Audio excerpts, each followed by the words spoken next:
For the love of God, can you just leave The Exorcist alone? Please?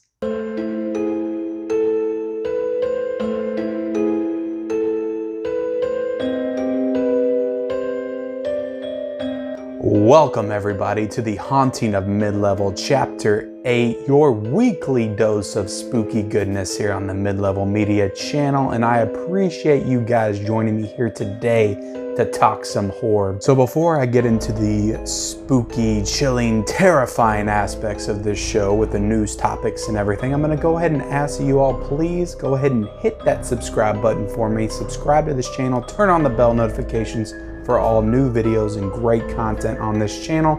Of course, I have my mid-level physical media report that I do every single Monday that you guys can watch and dig into. I also do unboxing videos, Blu-ray 4K reviews, top 10 lists, Blu-ray hunts, this horror show right here, all kinds of great movie stuff on this channel that you guys can dig into. So I'd really appreciate it if you go ahead and subscribe to this channel. So also, guys, go ahead and like this video, and also, guys, comment down below anything that you guys want to ask me horror related, anything you want to comment on that we discuss here today. Go ahead and comment down below. But let's get into some things, guys, because we've got some stuff to discuss. We've got late breaking news. So apparently, in an interview, Morgan Creek, which is some kind of film distribution company, apparently they worked on the Exorcist TV show, so they were on an interview with Deadline, I think, talking about their new Amazon show, Dead Ringers, and they mentioned working on a reboot of The Exorcist. So the site reports current Morgan Creek projects include Stay Tuned at AMC with a planned theatrical reboot of The Exorcist in work for 2021. So we have an Exorcist reboot, guys, coming potentially. Like, this isn't confirmed, but guys, I am not here for this. I do not want that film to be touched. For those of you all that don't know, I'm pretty sure I've mentioned it on the show before, The Exorcist is my all-time favorite horror film. That is a film that has grown on me over time and has grown into my favorite horror film of all time. Every single time I watch it, I get something new out of it. I love the film. It is perfect. It's a perfect 10 in my eyes. It does not need to be messed with, and I just seriously doubt. I know there's a lot of talented actors and actresses out there. There's a lot of talented filmmakers. I seriously doubt you can get somebody that can capture what William Friedkin did back in the 70s, what Linda Blair did as the little girl. It was just such lightning in a bottle, like all those things coming together, the way Friedkin made that movie, and the documentarian aspects of it. I don't know if you can recapture that, and I really don't want somebody like Mill Creek, or Morgan Creek. I haven't even heard of these people before. And they're talking about rebooting the greatest horror film of all time. This is crazy. I don't want it to happen. Absolutely not. Do not touch The Exorcist, please, God. But thankfully, these are only rumors right now. Hopefully, this doesn't make it into anything else. But yeah, guys, I don't know. I'm not somebody that's all like, oh, we don't need reboots of anything. I think some things it's fine if you reboot them. But I don't know, man. I just don't see this. Just make another movie that's like The Exorcist. Why do you have to reboot The Exorcist and use The Exorcist name and potentially tarnish it? It doesn't make any sense. I don't want it to happen, so I'm not on board for this Exorcist reboot right here. You heard it here. Mid-Level Media is not on board for The Exorcist reboot. No way, no how. The power of Christ compels you to get out of here. Don't do this. Don't do it. But let's move on, guys, to some other things that we can discuss. So Mike Flanagan, the director of Dr. Sleep, which came out recently, Gerald's Game, which was on Netflix, and the Haunting of Hill House series, which is on Netflix as well, and he's got the Haunting of Bly Manor coming pretty soon. Apparently, he is developing another horror show for Netflix, and this is starting production right now, and it's called Midnight Mass. So what I'm reading right here is this was a book that one of the characters in the movie Hush, which he also directed, wrote during the film, and it also appeared in Gerald's Game. So it's a book that was written by one of his fictional characters. So that's actually kind of cool if he's trying to create some kind of universe type thing within his horror film. So yeah, Mike Flanagan, man, he is such a terrific horror director. In my opinion, he's severely underrated. I don't think a lot of people talk about him or even really know who he is. Like, not on the level of a Jordan Peele or an Ari Aster even. Like, Ari Aster isn't like widely known, but amongst like horror fans, they know who Ari Aster is. I don't think Mike Flanagan's really known for a lot of people, and I think he should be, because he's done a lot of terrific stuff. I mean, The Haunting of Hill House, if you have not watched that show on Netflix, that is not one of the best horror shows on Netflix. That is one of the best shows, period, that came out the year that it came out. Like, that is a great show that's not only scary, like very scary, but it also has a lot of really heartfelt, emotional moments, a lot of good family drama between those characters. And it's a fantastic show if you have not seen The Haunting of Hill House. So yeah, if he's on board to do another show, I'm completely here for it. The guy's super talented. He hasn't truly missed, in my opinion. Even his Ouija film, the Ouija prequel that he did, it's not like a terrific horror movie, but it's serviceable. It's good for what it is. And I think he did a good job with it. Oculus, fantastic. He's done a lot of good stuff. And the guy, like, he must be one of the hardest working people too. He's making all these movies. He made Dr. Sleep, Haunting of Hill House. He's got the other Haunting show getting ready to come out and working on this. Like, this guy churns out stuff at such a rapid rate. So I mean, yeah, I'm here for it. Anything this guy wants to do horror related, it's cool with me, because yeah, and apparently Kate Siegel is going to be starring in this, which it makes sense. That's his wife. I'm pretty sure they're married or together or something.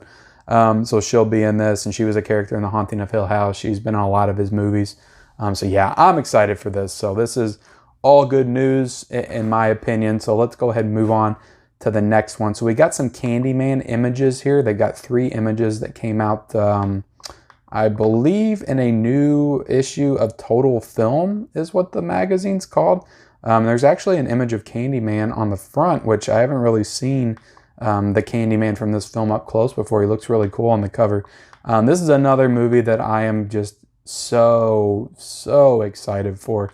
I love the original Candyman from 1992. I think that's maybe the most underrated horror movie of the 90s, in my opinion. I don't think a lot of people talk about that in the way that they should. I think it's a fantastic horror film with one of the best scores of any horror film, in my opinion.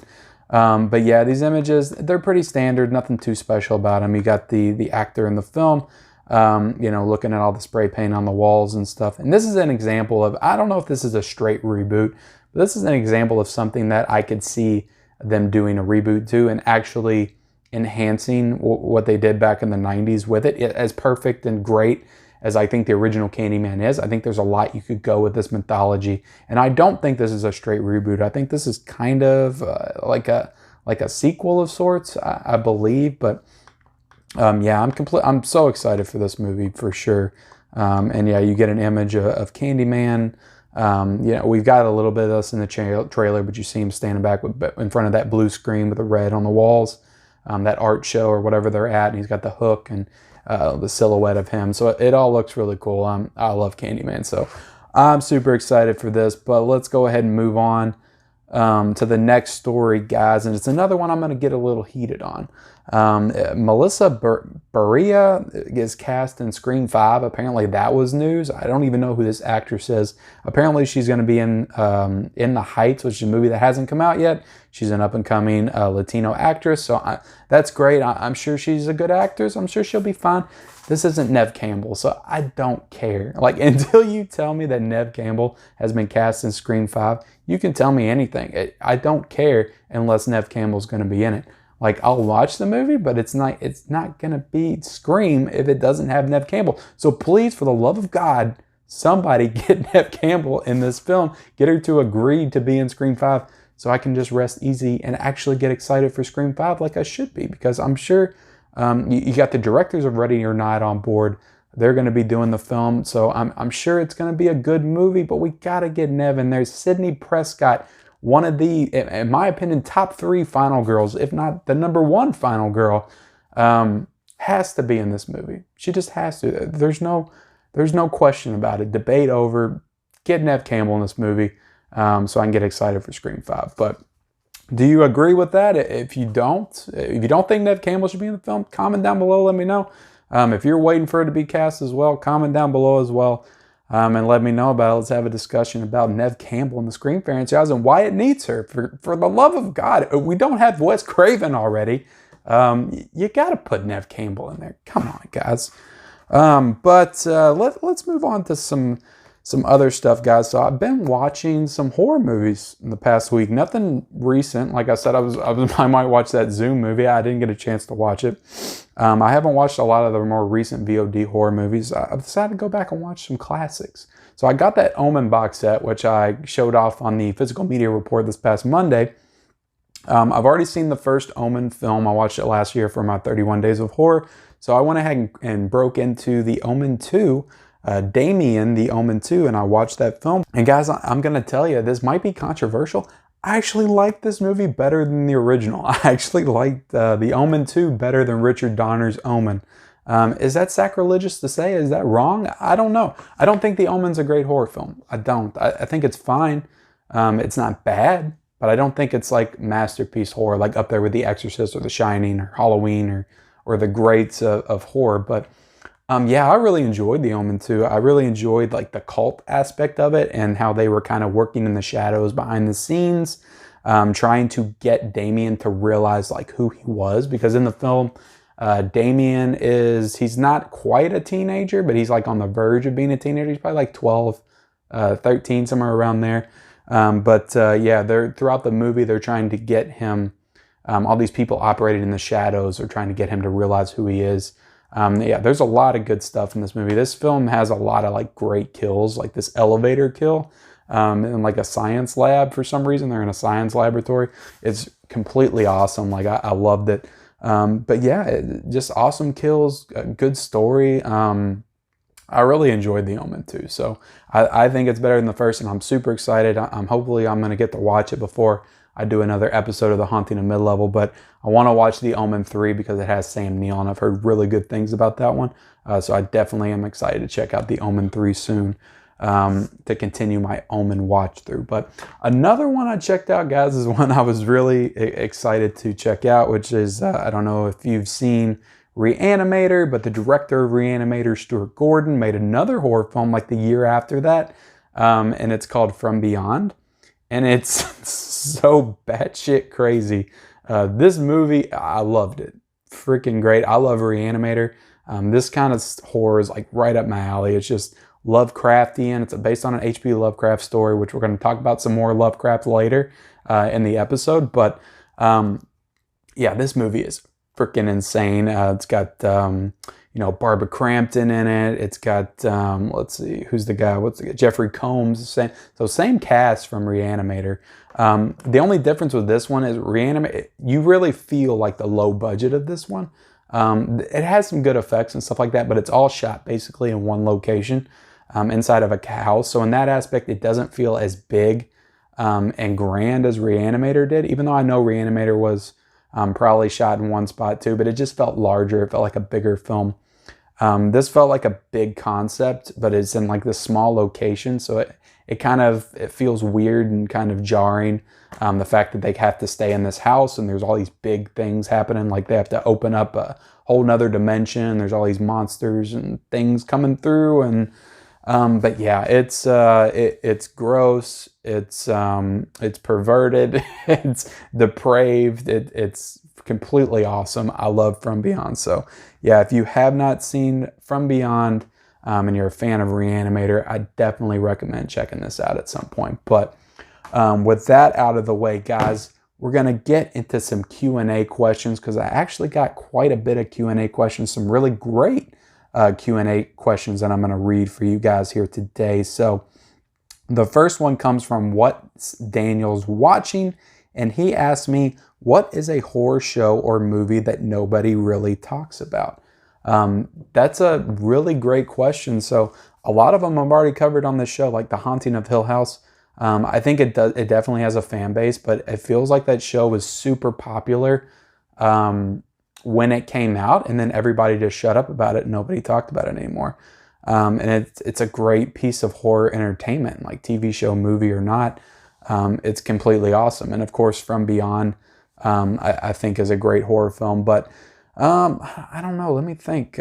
There's a couple from, I know a lot of people in the horror community really love these films, but there's a couple of them. There's a film called The Invitation, directed by Karen Kusama. I think I've been asked about that on this show before, but that's a really great horror film from the past few years. I believe it's still on Netflix. That's totally awesome. Don't hear anybody usually talking about that one. Creep, also Mark Duplass starring in that film. Directed by Patrick Bryce, I believe his name. It's a Blumhouse film, but it's also on Netflix. It's only like 70 minutes long, and it's a found footage film. It is one of the best horror films of the past 10 years. I love Creep. It's so freaking batshit crazy.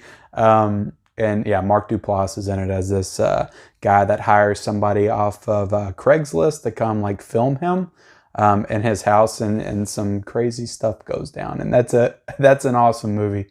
Creep. So yeah, Creep, The Invitation, two great horror films from the last few years that not a lot of people talk about, and then The Haunting of Hill House, of course, as well. So hope that answers your question, Daniel. So let's move on to the next question, and we have got Movie Files, which asked me actually the title of this episode, or at least part of it, is my thoughts on the Lovecraft Country episode 1. Which I actually watched right before I came in here to film this. And yeah, I thought it was terrific. It was an excellent start to this series. A new sci-fi horror series, you know, set in 60s, 70s, 50s, somewhere around there. I forget what decade it's in, but in that Jim Crow era. I love how the show tackles racism and social issues and stuff like that while it's doing these sci-fi horror things. Yeah, I see... there was definitely kind of a lull in the middle. I felt like they they kind of took their time with it, but that's TV. A lot of TV pilot episodes do that kind of thing. But I thought it had a freaking spectacular start. Like those first 3 minutes are completely crazy. And I just watched that War of the Worlds from the 1950s.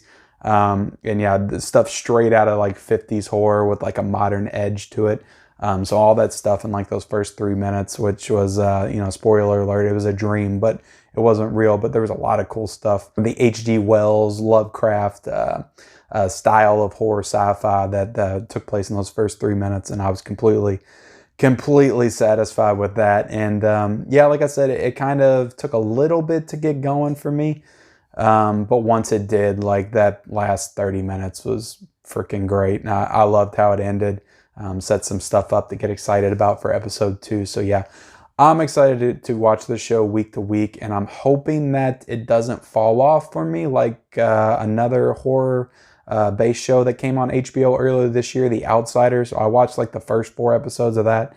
I thought it started off great. Like the first 2 episodes I really enjoyed. And then it kind of just fell off a cliff for me. Yeah, I mean, that show kind of came out swinging, and then just in the next 2 episodes, I was like, I don't really understand where you're going. And yeah, I wasn't really digging it then.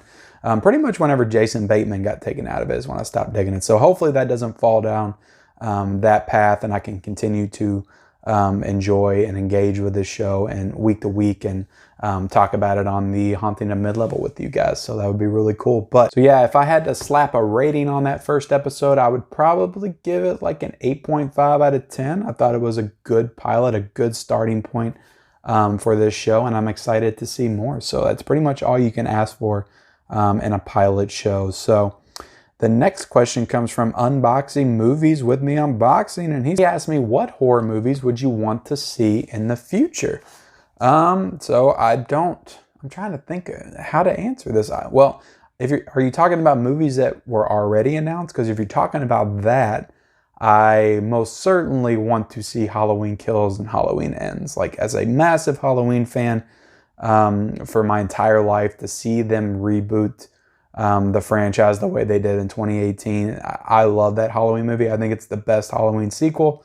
And I'm so excited to see Halloween Kills and Halloween Ends. But if you're just talking about in general, I really want to see a Friday the 13th a movie. I really want to see another Friday the 13th movie. I know they got a lot of stuff like with the rights, but I would love it if they just went back to the basics and maybe not a straight remake.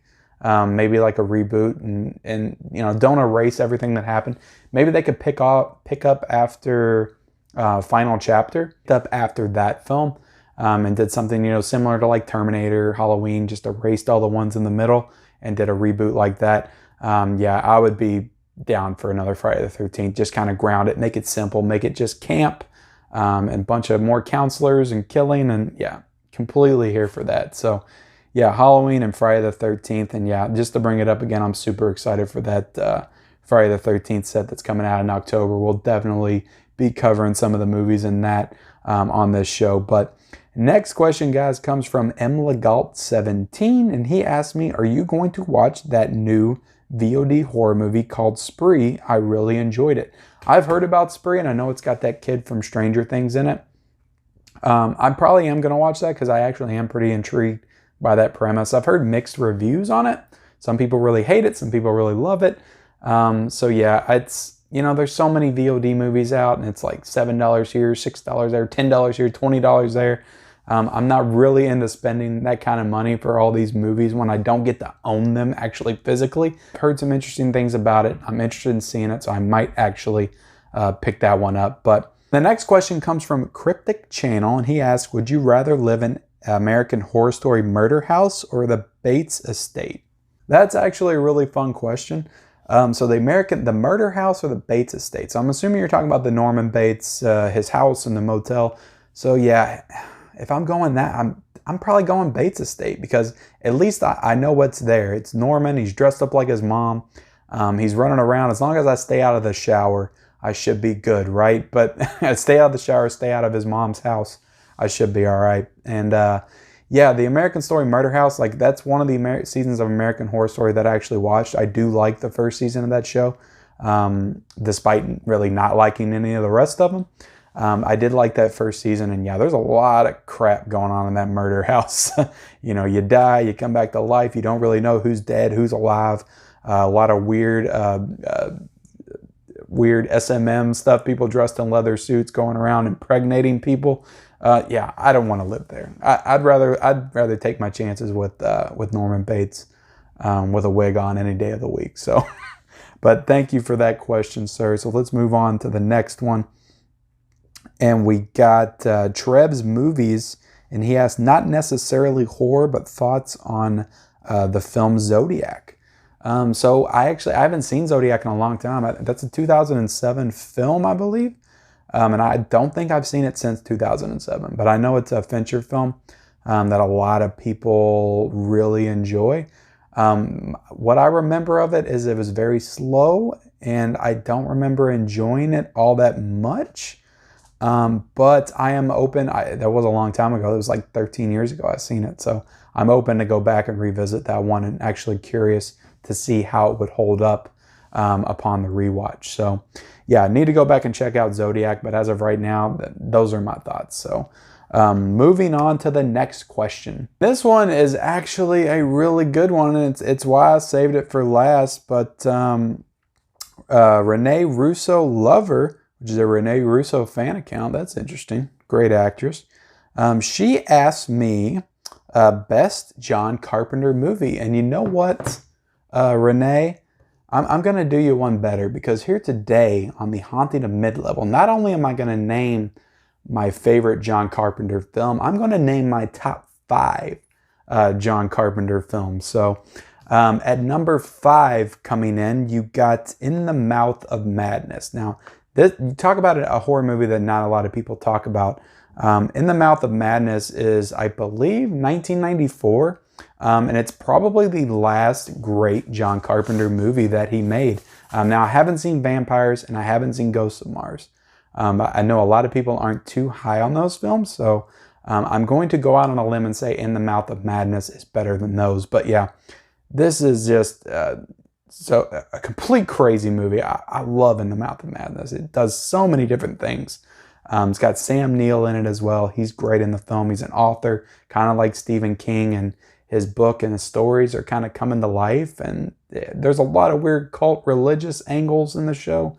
There's some shades of The Thing in there as well. So In the Mouth of Madness, I can't speak high enough on that film. I absolutely love it. So that's number 5. Number 4 is Escape from New York. Fantastic action film that he did. It's the only one on this list that's not horror based. But yeah, love Escape from New York. Kurt Russell's spectacular in it. That's an iconic action character. So yeah, that's a great movie. Number 3, we're really getting down to the nitty gritty, the films that I love. My number 3 is Christine. I don't think a lot of people talk about Christine like they should. This is the only time that Stephen King and John Carpenter came together to make a film, and it's so good. I love Christine. Like I watched it a lot when I was a kid, but I rewatched it a couple years ago when that 4K came out. I was shocked at how well it held up. Like that movie, it's scary, it's exciting, it's tense, so well acted too. And yeah, I love Christine. I love the aesthetic of it. I love the 50s setting. Yeah, Christine's great. So that's my number 3. And the last 2 guys we're getting into, both of these are in my top 10 horror films of all time. So yeah, we got at number 2 is The Thing. The Thing is a perfect horror movie, sci-fi horror. And yeah, I've talked about The Thing on here before. Absolutely love that film. Another Kurt Russell film in there. I love just what they do with suspense in the movie, just the way that everybody's kind of like suspicious of each other, and just that scene where they're testing everybody's blood. The practical effects in that movie are perfect. It still looks great. It's terrifying.